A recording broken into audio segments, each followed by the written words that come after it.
হযরত ইউনূস আলাইহিস সালাম তাকে নৌযান থেকে ফেলে দেয়া হলো, মাছ তাকে গিলে ফেললো এবং 3 দিন পর সে দোয়া করলো, ওয়াদান্নুনি ইয যাহাবা মুগাদিবান ফাযান্না আল্লান নাকদিরু আলাইহি ফানাদা ফিয-যুলুমাত আল্লা ইলাহা ইল্লা আনতা সুবহানাকা ইন্নী কুনতু মিনাজ-জালিমিন। আমি ভুল করে ফেলেছি, আমি অপরাধী, আপনি আমার কি মাবুদ, আপনি ছাড়া আর কোনো ইলাহ নেই এবং আপনি সকল প্রকার ত্রুটি থেকে পবিত্র। তা আল্লাহ তাআলা তাকে কি করলেন? তার এই বিপদ থেকে মুক্তি দান করলেন এবং আল্লাহ তাআলা বলেন, ফাস্তাজাবনা লাহু ওয়া নাজ্জাইনাহু মিনাল গাম্মি ওয়া কাযালিকা নুনজিল মুমিনিন। আমি তাকে কি করলাম? এই সংকট থেকে মুক্তি দান করলাম, এভাবেই আমি মুমিন বান্দাদেরকে মুক্ত করে দিই। সুবহানাল্লাহ। মুহতারাম হাজিরিন, আল্লাহ সুবহানাহু তাআলা পবিত্র কোরআন মাজিদে বলেছেন, ওয়াইদ আখাযা রাব্বুকা মিন বানি আদামা মিন যুহুরিহিম যুররিয়াতাহুম ওয়া আশহাদাহুম আলা আনফুসিহিম আলাস্তু বিরাব্বিকুম ক্বালু বালা শাহিদনা আন তাকুলু ইয়াওমাল কিয়ামাতি ইন্না কুন্না আন হাযা গাফিলিন। মহান রব্বুল আলামিন বলেন, ওয়াইদ আখাযা রাব্বুকা মিন বানি আদামা মিন যুহুরিহিম, যে আমি হযরত আদম আলাইহিস সালামের পৃষ্ঠদেশ থেকে তার বংশধরকে সৃষ্টি করেছি, প্রত্যেককেই আমি সৃষ্টি করেছি এবং সৃষ্টি করার পর আমি তাদেরকে জিজ্ঞাসা করেছি, আলাস্তু বিরব্বিকুম, আমি কি তোমাদের রব নই? মূলত এই ঘটনাটি হলো রূহ জগতের ঘটনা। কখনকার ঘটনা ভাই? রূহ জগতের ঘটনা। সেখানে আমি উপস্থিত ছিলাম, আপনি ছিলেন, আপনি ছিলেন, আপনি ছিলেন, আপনারাও উপস্থিত ছিলেন। আমাদের পূর্বে দুনিয়াতে যারা এসেছিল তারাও সেখানে উপস্থিত ছিল এবং আমাদের পরবর্তীতে যারা এই দুনিয়াতে আসবে কিয়ামত আগ পর্যন্ত প্রত্যেকেই সেখানে উপস্থিত ছিল। তা আল্লাহ সুবহানাহু ওয়া তাআলা বলেন, আমি তাদেরকে জিজ্ঞাসা করলাম, আলাস্তু বিরব্বিকুম, অর্থাৎ আমাদেরকে জিজ্ঞাসা করলেন, আলাস্তু বিরব্বিকুম, আমি কি তোমাদের রব নই? ক্বালু, সকলে বলল, বালা, মানে হ্যাঁ। আমরা কি বলেছিলাম? বালা, হ্যাঁ, আপনিই আমাদের রব। আল্লাহ সুবহানাহু ওয়া তাআলা বলেন, শাহিদেনা, প্রত্যেকেই কি করলো? সাক্ষ্য দিয়ে দিল। আন তাকুলু ইয়াউমাল কিয়ামাতি, যাতে কিয়ামতের দিন তোমরা বলতে না পারো, ইন্না কুন্না আন হাযা গাফিলিন, হে আল্লাহ, আমরা তো প্রত্যেকেই এই বিষয়ে বেখবর। আমরা রূহ জগতে সাক্ষ্য দিয়েছি যে আপনিই আমাদের রব, আপনিই আমাদের সৃষ্টিকর্তা, আপনিই আমাদের পালনকর্তা। এই জন্য মৃত্যুর পর হাসরের ময়দানে এই কথা বলার কোনো সুযোগ নেই যে আল্লাহ, আমরা তো এই সকল বিষয়ে তো বেখবর। সুযোগ আছে? সুযোগ আছে এই কথা বলার? আল্লাহ সুবহানাহু ওয়া তাআলা এর পরের আয়াতে বলেন, আও তাকুলু ইন্নামা আশরাকা আবাউনা মিন ক্বাবলু ওয়া কুন্না যুররিয়াতাম মিন বাদিহিম আফাতুহলিকুনা বিমা ফাআলাল মুবতিলুন। এমনকি এই কথাও যাতে বলতে না পারো, ইয়া আল্লাহ, আমরা তো মুশরিকদের শুধুমাত্র বংশধর ছিলাম, তাদের অনুসারী ছিলাম, অতএব তাদের কৃতকর্মের শাস্তি কি আমাদেরকে দিবেন? আও তাকুলু ইন্নামা আশরাকা আবাউনা মিন ক্বাবলু ওয়া কুন্না যুররিয়াতাম মিন বাদিহিম আফাতুহলিকুনা বিমা ফাআলাল মুবতিলুন। তো এই কথা বলারও কোনো সুযোগ নেই যে আমরা আমাদের পূর্ববর্তীগণের বংশধর ছিলাম, আমরা শুধুমাত্র তাদেরই অনুসরণ করেছি, এই কথা বলারও কোনো সুযোগ নেই। বাপদাদারা যা করেছেন আমরাও কি সেই পথেই চলেছি। আল্লাহ সুবহানাহু ওয়া তাআলা আমাদেরকে বিবেক দিয়েছেন, বুদ্ধি দিয়েছেন, চেতনা দিয়েছেন, সঠিক এবং ভুল এটা বিবেচনা করার মতো শক্তিও আল্লাহ তাআলা আমাদেরকে দিয়েছেন। এর পরের আয়াতে আল্লাহ তাআলা বলেন, ওয়াকাযালিকা নুফাসসিলুল আয়াতি ওয়ালাআল্লাহুম ইয়ারজিউন। আমি এভাবে আয়াতগুলোকে স্পষ্ট রূপে অবতীর্ণ করেছি যাতে তারা ফিরে আসে। তারা বলতে কারা? আমরা। তারা বলতে আমরা। আল্লাহ সুবহানাহু ওয়া তাআলা স্পষ্ট করে জানাচ্ছেন যাতে আমরা কি করি? আল্লাহ রাব্বুল আলামিনের দিকে ফিরে যাই। এখন প্রশ্ন হতে পারে, আল্লাহ সুবহানাহু ওয়া তাআলা আমাদেরকে কেন সৃষ্টি করলেন? তা আল্লাহ সুবহানাহু ওয়া তাআলা বলেন, ওয়ামা খালাকাতুল জিন্না ওয়াল ইনসা ইল্লা লিয়াবুদুন। আমি জিন জাতি এবং মানব জাতিকে সৃষ্টি করেছি একমাত্র আমার ইবাদত করার জন্য। তাহলে আমাদের সৃষ্টি কেন করেছেন? এক আল্লাহ সুবহানাহু ওয়া তাআলার ইবাদত করার জন্য। এখন ইবাদত কি? ইবাদতের অর্থ হলো আনুগত্য করা, গোলামি করা।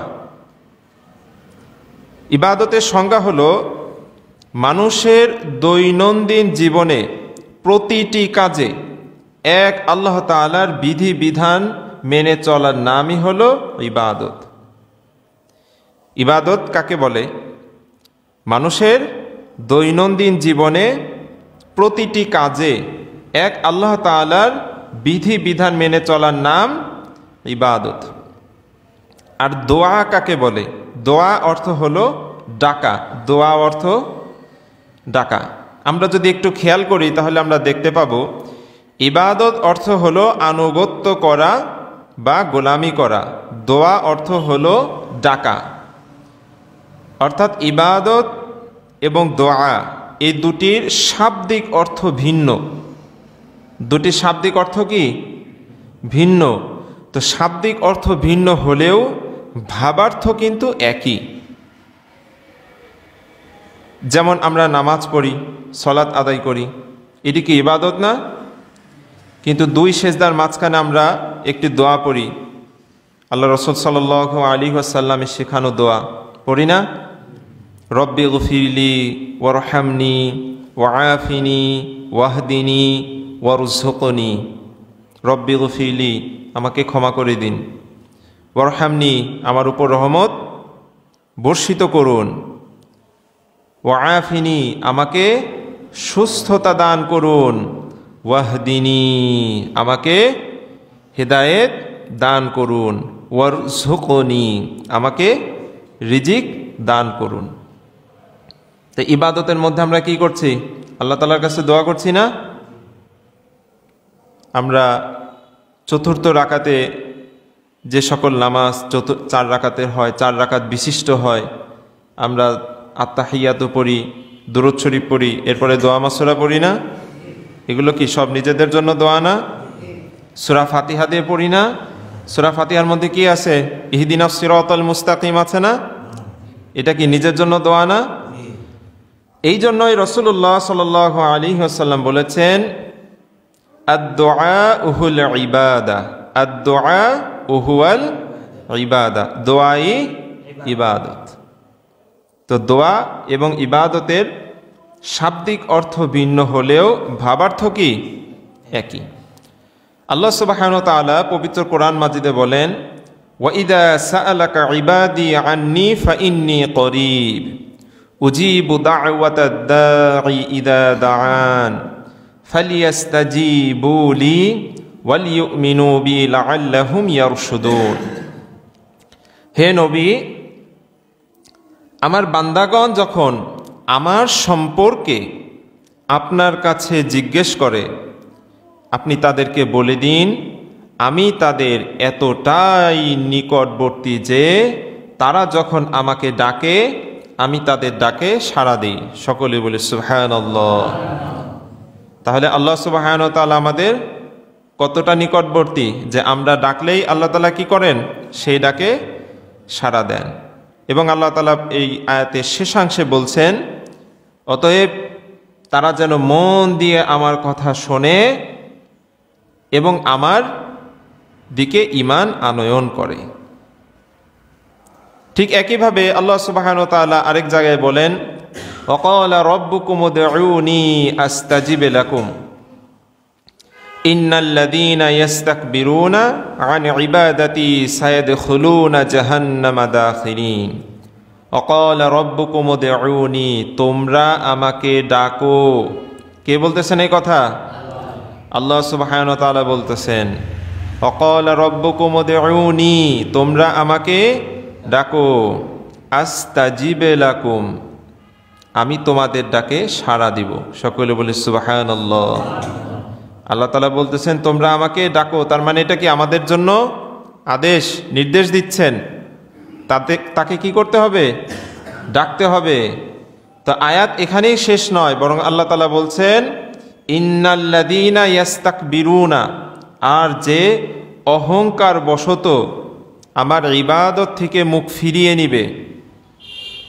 ইন্নাল্লাযীনা ইস্তাকবিরুনা আন ইবাদাতি, যে কি করবে? অহংকার বশত আমার থেকে মুখ ফিরিয়ে নিবে, ইবাদত থেকে মুখ ফিরিয়ে নিবে। সায়াদখুলুনা জাহান্নামা দাখিরিন, তাকে কি করা হবে? লাঞ্ছিত করে জাহান্নামে প্রবেশ করানো হবে। সকলে বলি নাউযু বিল্লাহ। তো আয়াতের অর্থ থেকে আমরা বুঝতে পারলাম আল্লাহ তাআলার কাছে দোয়া করা, আল্লাহ তাআলার ইবাদত করা, এটা আল্লাহ তাআলার নির্দেশ, এবং সেই নির্দেশ যদি আমরা পালন করি তাহলে কি হবে? আল্লাহ তাআলা আমাদের দোয়া কবুল করবেন। আর যদি দোয়া করা ছেড়ে দেই তাহলে আমাদের স্থান কোথায় হবে? জাহান্নাম হবে। এই জন্য মুমিন বান্দা সবসময় আল্লাহ তাআলার কাছে দোয়া করতে থাকে, এবং আল্লাহ তাআলার কাছেও দোয়া একটি প্রিয় ইবাদত। মুমিন বান্দা যদি কখনো কোনো গুনাহ করে ফেলে, সাথে সাথে দোয়া করে কার কাছে? আল্লাহ তাআলার কাছে। কারণ আল্লাহ সুবহানাহু ওয়া তাআলা হলেন আল গফফার, আল গফুর, তিনি কি? ক্ষমাকারী, ক্ষমাশীল। মুমিন বান্দা যদি বিপদে পড়ে দোয়া করে কার কাছে? আল্লাহ সুবহানাহু ওয়া তাআলার কাছে। কারণ আল্লাহ সুবহানাহু ওয়া তাআলা হলেন আল মুমিন, বিপদ হরণকারী। মুমিন বান্দা ব্যবসা করছে, ব্যবসায় কোনো উন্নতি হচ্ছে না, দোয়া করে কার কাছে? আল্লাহ সুবহানাহু ওয়া তাআলার কাছে। কারণ আল্লাহ সুবহানাহু ওয়া তাআলা হলেন আল মুকদ্দিম, তিনি কি? উন্নতি দানকারী। মুমিন বান্দার রিজিকের সংকট, দোয়া করবে কার কাছে? আল্লাহ সুবহানাহু ওয়া তাআলার কাছে। কারণ আল্লাহ তাআলা হলেন আর রাজ্জাক, তিনি কি? রিজিক দাতা। অসুস্থ হলে কার কাছে দোয়া করব? কারণ অসুস্থতাও আল্লাহ তাআলার পক্ষ থেকে, সুস্থতাও আল্লাহ সুবহানাহু ওয়া তাআলার পক্ষ থেকেই আসে। আমাদের যাদের সন্তান হয় না, দোয়া করব কার কাছে? আল্লাহ সুবহানাহু ওয়া তাআলার কাছে। কারণ আল্লাহ তাআলা বলেন লিল্লাহি মুলকুস সামাওয়াতি ওয়াল আরদ, লিল্লাহি মুলকুস সামাওয়াতি ওয়াল আরদ, আসমান এবং জমিনের মধ্যে আধিপত্য কার? একমাত্র আল্লাহ সুবহানাহু ওয়া তাআলার। ইয়াখলুকু মা ইয়াশা, তিনি যাহা ইচ্ছা তাহাই সৃষ্টি করেন, তিনি যাহা ইচ্ছা তাহাই সৃষ্টি করেন। ইয়াহাবু লিমান ইয়াশাউ ইনাথা, যাকে ইচ্ছা তাকে পুত্র সন্তান দান করেন। ইয়াহাবু লিমান ইয়াশাউ ইনাথা, যাকে ইচ্ছা তাকেই পুত্র সন্তান দান করেন। যেমন হযরত শুআয়ব আলাইহিস সালাম, আল্লাহ তাআলা তাকে কি করেছিলেন? ইয়াহাবু লিমান ইয়াশাউ ইনাথা, যাকে ইচ্ছা তাকে কন্যা সন্তান দান করেন। হযরত শুআয়ব আলাইহিস সালামকে কি করেছিলেন? শুধুমাত্র কন্যা সন্তান দান করেছিলেন। ও ইনাথা ওয়া ইয়াহাবু লিমান ইয়াশাউ যুকুর, যাকে ইচ্ছা তাকে পুত্র সন্তান দান করেন। যেমন হযরত ইব্রাহিম আলাইহিস সালাম, আল্লাহ তাআলা কি করেছিলেন? ইব্রাহিম আলাইহিস সালামকে পুত্র সন্তান দান করেছিলেন। আউ ইউযাউযুহুম যুকরানা ওয়া ইনাথা, যাকে ইচ্ছা তাকে কন্যা এবং পুত্র উভয় সন্তানই দান করেন। যেমন সর্বশ্রেষ্ঠ নবী এবং সর্বশেষ নবী হজরত মুহাম্মদ মুস্তফা সাল্লাল্লাহু আলাইহি ওয়াসাল্লাম। আল্লাহ রাসূলকে কি করেছিলেন? আল্লাহ তাআলা কন্যা এবং পুত্র উভয় সন্তানই দান করেছিলেন।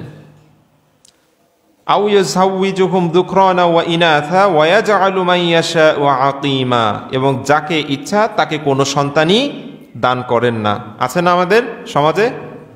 আছে। এরপরে আল্লাহ তাআলা বলেন ইন্নাহু আলিমুন কদির, একমাত্র আল্লাহ তাআলাই কি সর্বজ্ঞ এবং সর্বশক্তিমান। সমস্ত জ্ঞানের অধিকারীকে একমাত্র আল্লাহ এবং সর্বশক্তিমান আল্লাহ। তো মুহতারাম হাজিরিন, আলোচনা করছিলাম দোয়া নিয়ে, দোয়ার গুরুত্ব নিয়ে। তো মুমিন বান্দা যে কোনো বিপদে পড়ুক না কেন, তার জীবনে যতই দুঃখ কষ্ট বেদনা আসুক, সে কি করে? সর্বপ্রথম আল্লাহ সুবহানাহু ওয়া তাআলার কাছেই শরণাপন্ন হন। পবিত্র কোরআন মাজিদে অনেকগুলো নবী রাসূলের কথা এসেছে, যেমন নূহ আলাইহিস সালাম। নূহ আলাইহিস সালাম যখন তার কওমকে দাওয়াত দিতে লাগলেন, তার কওম তার কি করলো? দাওয়াত গ্রহণ করলো না। বিভিন্ন উপায়ে নূহ আলাইহিস সালামকে কষ্ট দিতে লাগলেন। নূহ আলাইহিস সালাম আল্লাহ তাআলার কাছে দোয়া করলেন। আল্লাহ তাআলা বলেন ওয়াকালা নূহুর রব্বি লা তাযার আলাল আরদি মিনাল কাফিরিনা দাইয়ারা, হে আল্লাহ, এই জাতিকে আপনি কি করেন? একেবারে ধ্বংস করে দেন, একটাও কি করবেন না, এই জমিনের বুকে বাকি রাখবেন না। ইন্নাকা ইন তাযারহুম ইউদিল্লু ইবাদাকা ওয়ালা ইয়ালিদু ইল্লা ফাজিরান কাফারা, যদি বাকি রাখেন তাহলে এরা কি করবে? আপনার বান্দাদেরকে বিপদগামী করবে এবং এদের সন্তানগুলোও কি হবে? পাপিষ্ঠ এবং ঘোর কাফের হবে। আল্লাহ সুবহানাহু ওয়া তাআলা তার দোয়া কবুল করে নিলেন এবং কি করলেন? ওই জাতিকে ধ্বংস করে দিলেন। আমরা জানি হযরত আইয়ুব আলাইহিস সালাম অসুস্থ ছিলেন। আল্লাহ তাআলা বলেন ওয়া আইয়ুবা ইয নাদা রাব্বাহু আন্নী মাসসানিয়াদ দুররু ওয়া আনতা আরহামুর রাহিমিন। দেখেন কিভাবে আইয়ুব আলাইহিস সালাম দোয়া করছেন, ইয়া আল্লাহ, আপনি তো দয়ালুদের মধ্যে শ্রেষ্ঠ দয়ালু। আমাদের জন্য শিক্ষণীয়, নবী রাসূলগণ যে দোয়াগুলো করেছেন আল্লাহ তাআলা কোরআনের মধ্যে জানিয়ে দিয়েছেন। আমরা কি করব? দোয়া করার সময় এই শব্দগুলো ব্যবহার করব। আইয়ুব আলাইহিস সালাম কি বলছেন? ওয়া আনতা আরহামুর রাহিমিন, আপনি দয়ালুদের মধ্যে শ্রেষ্ঠ দয়ালু। তা আল্লাহ তাআলা তাকে সুস্থতা দান করলেন এবং তাকে তার পরিবারের কাছে ফিরিয়ে দিলেন।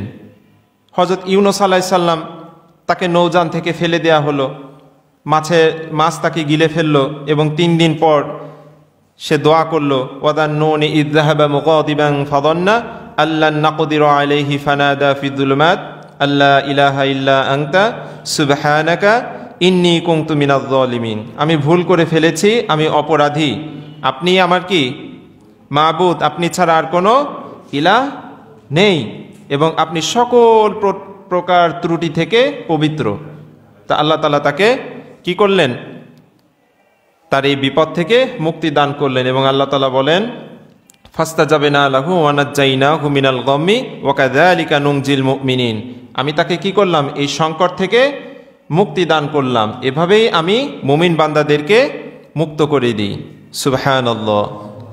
এখানে কিন্তু আমাদের জন্যও একটা খবর দেয়া আছে, মিনাল গাম্মি ওয়া কাযালিকা নুনজিল মুমিনিন, মুমিন বান্দাদেরকেও কি করবেন? আল্লাহ তাআলা এইভাবে ক্ষমা করে দিবেন। তো এইভাবে জাকারিয়া আলাইহিস সালামের ঘটনা এসেছে। আল্লাহ রাসূল সাল্লাল্লাহু আলাইহি ওয়াসাল্লাম বদরের যুদ্ধের দিন দোয়া করলেন। তিনি দোয়া করতে থাকলেন, আল্লাহ, যদি আপনি চান তাহলে আজকের পর থেকে আপনাকে আর কেউ ইবাদত করবে না। এই কথা দোয়া করার সাথে সাথেই কিছুক্ষণ পর তিনি বলতে লাগলেন, 27 নম্বর পারা এসেছে, সাইহুজামুল জামউ ওয়া ইউওয়াল্লুনাদ দুবুর, হ্যাঁ, আজকে শত্রুরা কি হবে? পরাজিত হবে এবং তারা কি দেখাবে? পৃষ্ঠ প্রদর্শন করবে। তো মুহতারাম হাজিরিন, দোয়ার গুরুত্ব আমরা জানলাম এবং পবিত্র কোরআন থেকে কয়েকজন নবী রাসূলগণের দোয়া করার পদ্ধতি আমরা জানলাম। তো নবী রাসূলগণের একটা সাধারণ সুন্নাহ হলো দোয়া করা।